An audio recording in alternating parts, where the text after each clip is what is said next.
Architects of Additive Manufacturing Unraveling the Origins of 3D Printing.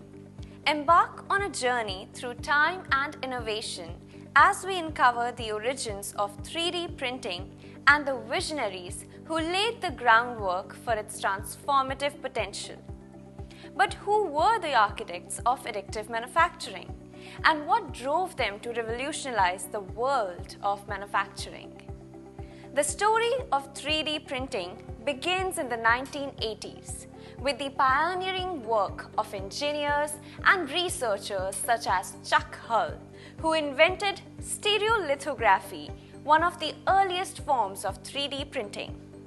Motivated by a desire to accelerate the product development process and reduce time to market, Hull and his contemporaries paved the way for the rise of additive manufacturing.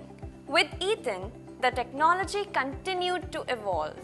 Innovators like Scott Crump, co-founder of Stratasys, and Carl Decade, inventor of selective laser sintering, introduced new 3D printing processes and materials that expanded the possibilities of additive manufacturing.